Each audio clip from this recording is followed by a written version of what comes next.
Let's try this again. Hi, I'm John Solo. Welcome to John Solo's Beard Brigade. Today, we are doing a Storytime video. Now, we've already recorded it. I'm just doing the intro here, so I'm going to show you what we're working on. It is Surrender by the lesbian from Texas herself, Kelly Fox. And Kelly Fox is also some sort of torture. She tortures people. That's what she's doing with me here. She's got first-person present tense with French. It's good. It's really fucking good. I'm just whining and complaining because that's who I am and that's what I do. But anyways, let me pull up the blurb here. I'll tell you what we're getting into. I have a feeling we're all going to need a little therapy after this. He survived the Rwandan genocide to become an NBA legend. I survived a few hours of truly amateur torture to become the guy who falls apart when someone drops a tray of dishes. We both volunteer at my brother-in-law's gym for combat vets, and we've been circling each other for a year now. It's possible that pairing a 7-foot wall of sunshine with me, the guy who gets snarky about that one time I got waterboarded, might be just the mother of all bad ideas. An even worse idea? Let's add a splash of kink to the mix. Yeah, and French, and first person, and present tense. Damn, but I feel safe when he puts his arms around me. Surrender is a post-military hurt-comfort romance with gentle power exchange, a therapy office set next to a sex club, and a gym full of meddling, scorching, hot veterans. So that's what we got going on. Now, what you're about to listen to is a live session. We just recorded it. There are mistakes. There's Tracy jumping in and helping me out. I'm paying no attention to the camera, so just be aware it's kind of a fly-on-the-wall scenario. You're watching me work. And also, this is from chapter 17 in the book. It's a little deeper in the book than I normally do Storytime videos for, but we thought it was a particularly hot scene. It is a sex scene, kids. It's a sex scene, so be aware of that. But it's a hot scene, and I don't think there's really any spoilers. I mean, you know those two guys are going to get together and fuck at some point, right? So I don't think it's a spoiler, but anyways, chapter 17, I hope you enjoy.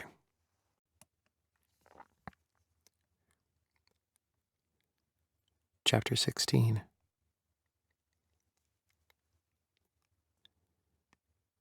Jake. Motherfucker.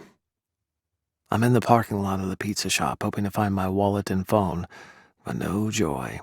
I've searched my apartment, my car, my coat, the oil and gas office, and the county clerk's office. That means they either fell out of my pocket or got nicked when I wasn't paying attention. It doesn't help that I've been an unfocused mess all day long, and the impossibly tall man who just pulled up in his huge SUV is the reason. Motherfucker is so very American, mon amour. Jesus Christ, Jean-Pierre, don't sneak up on me like that. I grit through my teeth, managing to feel both annoyed and awkward, and desperately horny.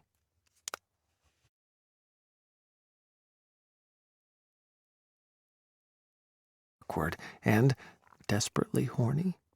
Evie told me Scout kissed her early on. Feel both annoyed and awkward, and desperately horny. Why did you jump like that? There. Feel both annoyed and awkward, and desperately horny. Evie told me Scout kissed her early on, and then it was weeks before they actually got involved with each other. Fuck, I don't want to wait weeks to kiss him again. I whined to myself. I mean, last night's kiss means we're moving in some kind of direction, but I might just lose my goddamned mind if he wants to go that slow. Jean-Pierre puts his arm around my shoulder, his eyebrows raised. You saw me walking up to you. I wasn't paying attention. I didn't see you, I say, brushing him off while snuggling in against him. He gestures at his considerable height as if to say, how did you miss all of this?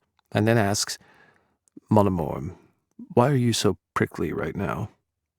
My reply is incomplete and pretty damned pouty. I lost my wallet and it has my chip in it. Chip? Like a potato chip? He asks, taking liberties with the placement of his hand at the top curve of my ass.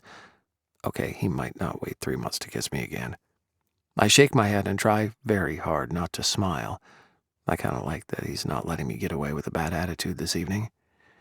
Chip as in 2 years of sobriety.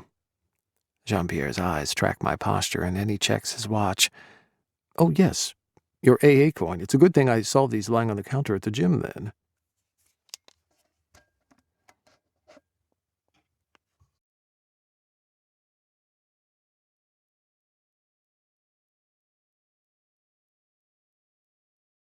Your AA coin. It's a good thing I saw these lying on the counter at the gym then. Your AA coin. It's a good thing I saw these lying on the counter at the gym then, he says, producing my wallet and phone from his coat pocket.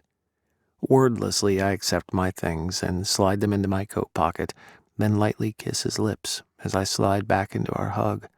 I was going for a peck, but Jean-Pierre holds me and takes over the kiss, deepening it until I'm practically brain dead. Seriously, just sign over my organs right now. I lean back from the embrace. Jean-Pierre, did you come all the way up here just to give me my things? His smile could power a city. Maybe. I put my forehead on his chest and smile where he can't see me. You are going to be the death of me. That's unfortunate. Maybe...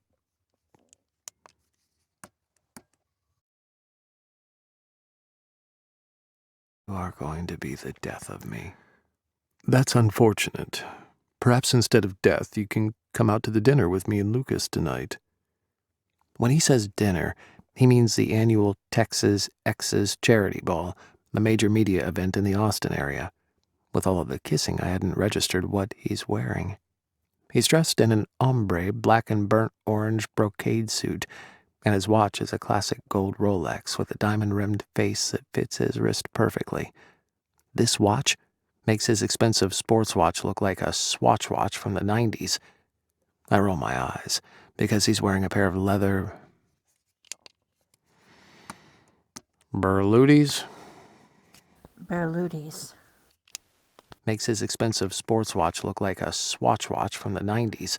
I roll my eyes because he's wearing a pair of leather Berlutis to finish off the outfit, and that's just bragging. Wait, is Lucas the... Leather Berlutis to finish off the outfit, and that's just bragging. Wait, is Lucas the new guy? Rolly said y'all scared him off with gay talk when you went to Bangers. Without me. Are you jealous of my boy time? He asks, running his fingers through my hair. I shake my head, a smirk on my lips. Jean-Pierre's answering smirk is so fucking hot. He's a nice guy, Jake, I promise. Please, join us. I snort, then gesture up and down his tall, powerful frame. With you looking like that?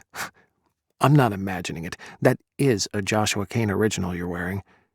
His smile is small but proud, fingering the buttons on his immaculately...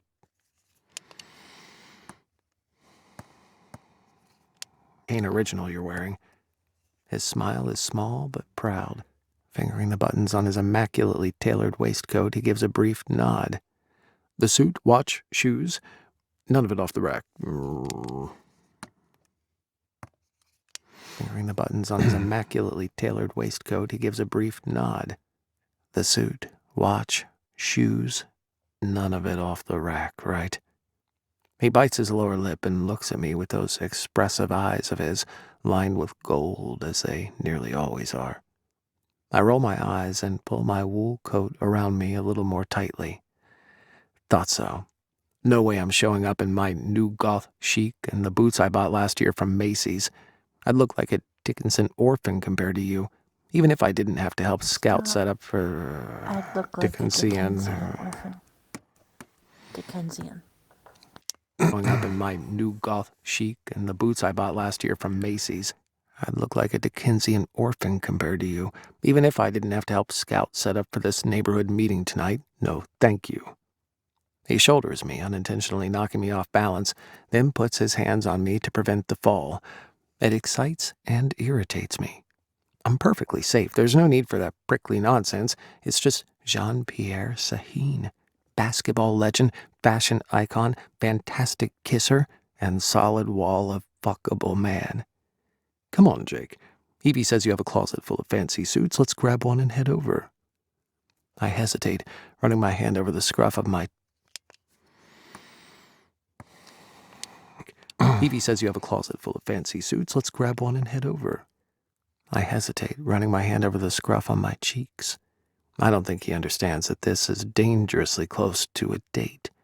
Given the heat from our two brain-melting kisses and the way our hugs resemble a giant squid hugging a pirate ship, I'm pretty sure the media will be all over us pretty much immediately. I'd like to know that 18-year-old me hates 32 mere. Stop. Yeah. I got it. I'm pretty much immediately. I'd like you to know that 18-year-old me hates 32-year-old me so hard right now. Yes, I have plenty of nice suits. Jean-Pierre smiles, triumphant, but I hold out my hand. I'm out in the community. I work for an out athlete. You take me to this dinner and people will begin to talk about you in that way. Besides, I promised Scout I'd help her tonight. His face says everything. He takes in my entire body, deliberately, slowly, and smiles. I'm going to a charity event in a brocade suit, Jake. I'm wearing gold eyeliner. I don't care about gossip, and neither should you. We're going. Scout will understand. And I won't drink. I appreciate his support with my sobriety, even if it rankles that he's familiar with my issues. We're saved from mortal awkwardness by Scout's ringtone. I shrug my apology and put Scout on speakerphone. What's up, boss? Change of plans. The meeting with the community leaders has been canceled. Something about one of the council members getting food poisoning. Instead, Evie and I are going to meet Jean-Pierre at the dinner.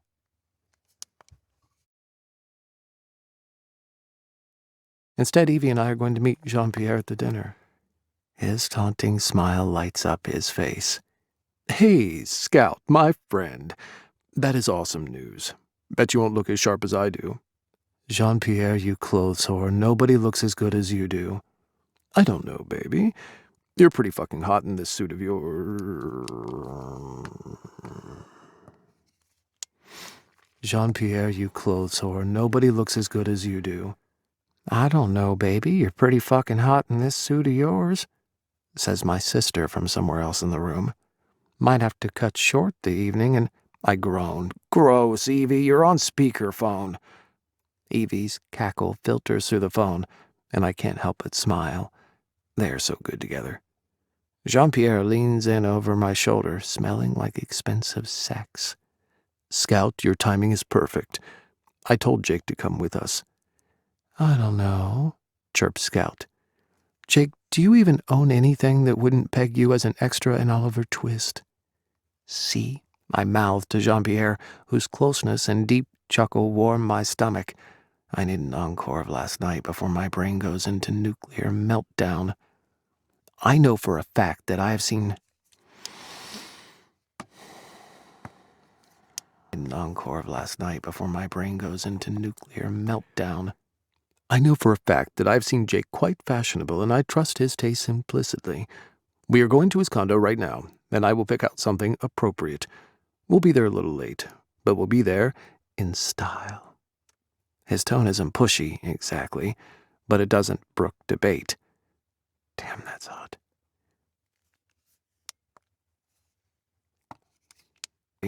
But it doesn't brook debate. Damn, that's hot. You know he's right, Jake. You're becoming a big part of my organization, and part of that is going to these events while making sure that we are well branded. I'm sure you have something that will fit perfectly. That is going to these events while making sure that we are well branded. I'm sure you have something that will perfectly encapsulate your Wednesday Addams aesthetic in evening form. That is going to these events while making sure that we are well branded. I'm sure you have something that will perfectly encapsulate your Wednesday Addams aesthetic in evening form. Jean-Pierre's expectant smile tells me that within the hour, I'll be at a formal dinner trying not to pop a boner. This man simply should not be allowed to exist among us mere mortals. Fine, I'll go, but I don't have to like it. Scout laughs. Jake, you skipped my brother's charity ball. We're under no illusion that you would yeah, okay, that's right. Oh, but I don't have to like it. Scout laughs. Jake, you skipped my brother's charity ball. We're under no illusion that you would enjoy anything of the sort. I'm glad that at least Jean-Pierre can entice you to leave the house. I grumble a little more for emphasis. Then we say our goodbyes.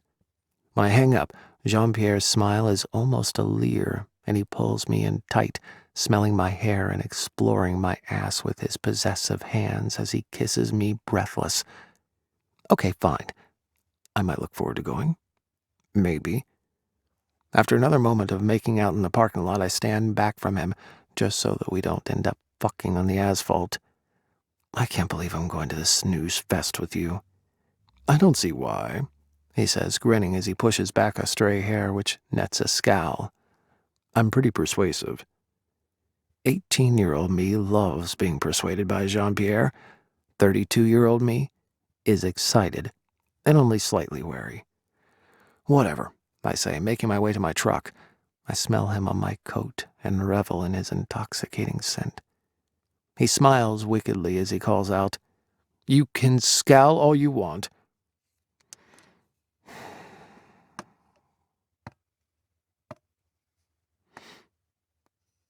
Hérisson.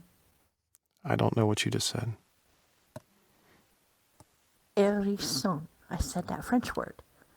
I know you were trying to say that French word, but what you said was in French, so I didn't understand it. You're saying hérisson? Hérisson? Hérisson. Yes. Are you tapping that R in the middle? Are you going air? Is that what you're doing? I'm doing the French R, which is like hérisson, but it's stupid to me too, so. Okay, I'm trying to interpret what you're doing. When you do that, it's so basically what I'm looking for when you tell me these is hérisson. Air-e-son. Yes. Hérisson. So say it French, then say it normal, and say it French. That helps. All right, cool. So hérisson. Hérisson. Hating scent. He smiles wickedly as he calls out, "You can scowl all you want, but under that hérisson exterior is a man who wants to go out on the town and live it up. I promise you. Even if I am a hedgehog, I can think of several things more enticing than going to a rubber chicken dinner, Sahin." I toss back as I hop into my truck. He smiles. "Maybe, but I promise to make it worth your while." I grunt, repressing a smile. There's still the exceedingly high possibility that I'm going to hate it, but it'll be worth it just to be near him.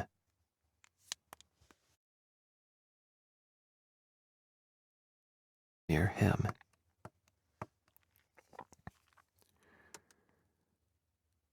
Jean-Pierre.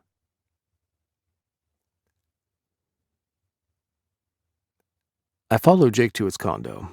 The plan is for him to take a quick shower and ride in with me. Scout's been paying him to update the place on his downtime, and so far he's refreshed the small kitchen and redone the floors. As before, the eclectic mix of materials and photographs and pencil drawings piques my interest. The newer piece above his couch captures my eye as much as it did the first time I saw it. It's a mosaic of cut-up magazine pages. Up close, the tiny individual cutouts are exquisite and funny and touching pictures of people from all walks of life, and they're wearing mostly yellow and/or black. Once you step away, the many pictures come together to form a picture of a large sun swirling in the darkness and beauty of space. He is an artiste in every sense of the word, and I can't imagine why he isn't spending all of his time doing this. Walking down the hallway, I follow the art into Jake's room. It has been dark and emotional. Walking down the hallway, I follow the art into Jake's room. It had been dark and emotional when I was here last, and I'll admit that curiosity gets the better of me. All comparisons to street urchins aside, he is a fantastic dresser, and the artistic flair and careful precision with which he puts together his clothing simply cannot be taught. That he does this with an all-black and gray palette is genius. I pull aside the closet doors, and the half-light reveals only a wall of black, one article of clothing indistinguishable from the next. Fumbling around, I find a switch and flip on the overhead fixture. I inhale sharply, astonished by the textures and fabrics and sheens that pop out at me, all fastidiously hung in a clear hierarchy of casual to formal. I run my fingers across the pieces of clothing, pausing briefly at a black leather harness tagged with a gray handkerchief. Definitely not vanilla. My pants tighten at the sight of it, my most carefully hidden desires flourishing under the promise of experience. I swallow and continue perusing the myriad bespoke pieces, though my eyes go back to the harness again and again. Even the store-bought items appear to have been tailored, given extra flourish and distress. When my practiced hands land on fine suit material, I pause. What does he have here? How do you say that?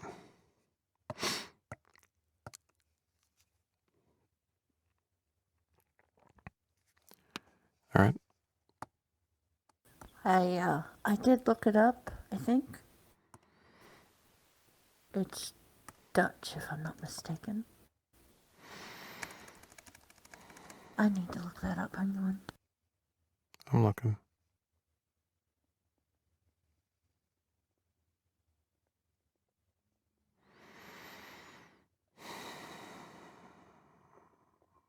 It's not pulling. If I remember correctly, it's Dries van Noten. Yeah, it's not pulling in one note. Let me just try noting. Yeah, it's not in there.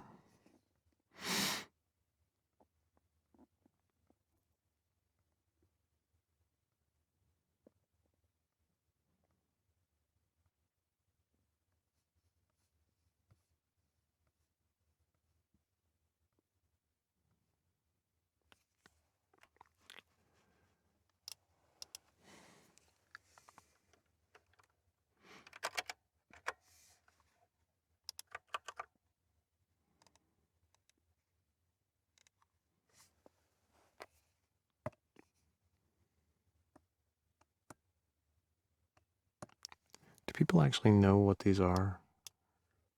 She spelled it wrong. That's why I'm kind of. It's Vannoten, if I'm remembering correctly.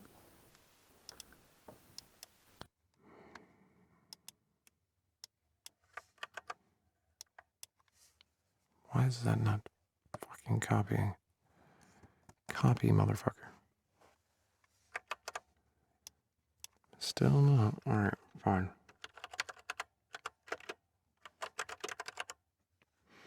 Yeah, and apparently the last name is Noten.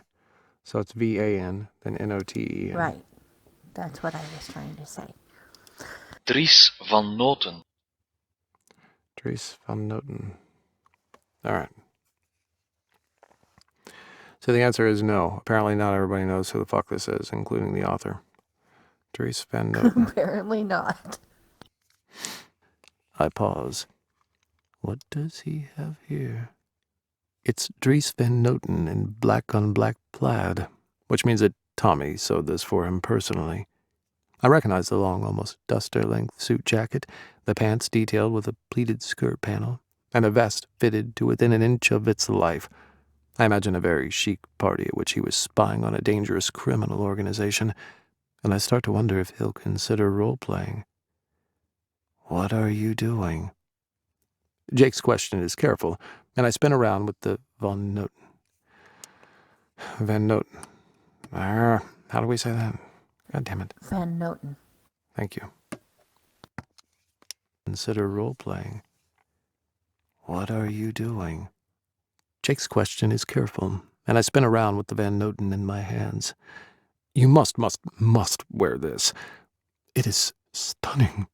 My voice cracks on the last word because Jake is wearing only a towel, knotted loosely around his narrow waist. His pale skin is incandescent against a black and gray tattoo of a tree.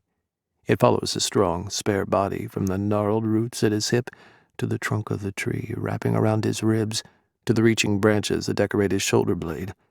Beads of water dot the artwork, and I desperately want to lick them off of him. Reaching out to feel the fabric, he responds, I don't think this is the kind of event for that. I think Scout wants me to wear a regular suit. I blink a few extra times and send up a quick prayer of thanks for dinner jackets that cover raging hard-ons. I don't care what my friend wants you to wear. You are going to put this on, and we will walk into that room like gods. Where are your dress shirts? I ask, more gruffly than intended. I'm hard as a rock, and I turn back to the closet, bracing my hands on the bifold doors. Fuck, I need to gather myself. Jake ducks under my arm to pull out a beautifully ebony Saint Laurent. Yes, you are correct. Yeah, but is it Yves Saint Laurent? Yves Saint Laurent? All right. Yes. Hands on the bifold doors. Fuck, I need to gather myself. Jake ducks under my arm to pull out a beautiful ebony Yves Saint Laurent. Hands on the bifold doors. I'm sorry, I need to gather myself. I'm sorry, Yves or Eve? Eve. All right. Hands on the bifold doors. Fuck, I need to gather myself. Jake ducks under my arm to pull out a beautiful ebony Yves Saint Laurent button-down with black pearl buttons. He turns around and pauses, blinking up at me. I do like your gold eyeliner. I flush down to my toes and bend my head to let the locks fall and cover my eyes.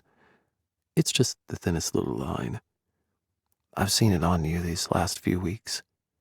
It's nice. Jake brushes aside my hair. You're wearing a highlighter. He says it like an accusation, only softer. I like to brag about my cheekbones. I smile broadly to enhance the effect. Jean-Pierre, I know we've been making out, but I want to be clear. This is a date, right? I've been working on him slowly but surely, giving him glimpses of me, giving him affection in small doses, timing it to ask him at exactly the right moment. But something about knowing the taste of his lips and what the curve of his ass feels like against the palm of my hand, frankly, has me thrown. I chance a shy smile. Yes, Jake. It is most definitely a date. Uncertainty resides in his eyes. I know you've seen me go on a lot of dates, but is this casual? I lick my lips and let my locks fall across my face, then gently shake my head.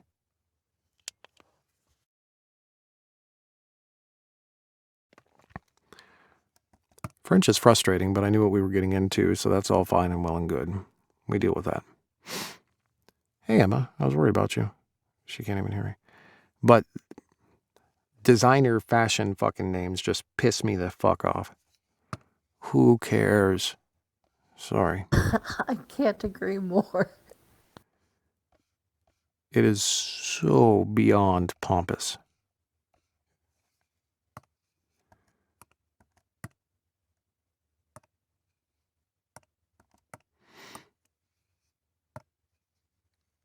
I still shop at thrift stores. Me too. I did go on a bender about a year and a half back where I bought a couple really nice pairs of pants. Turns out, one of them out of 3 is still around. And they're my favorite pair of jeans. They're fucking awesome. One ripped, and I got one stained with car grease. Because I respected them so much. But yeah, the pants that I wore at GRL most of the time, those are my favorite jeans. They're fucking awesome.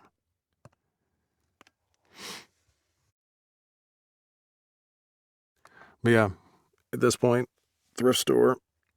I have my merino wool t-shirts that didn't last. I think the only thing expensive that I'm going to continue to buy are the merino wool underclothes, the undershirt and boxers and socks. Now that shit is worth it right there.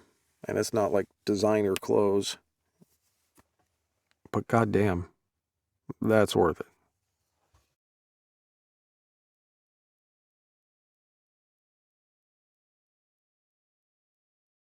Give me a sec to switch over here. Yeah, to a point it can, Jivka.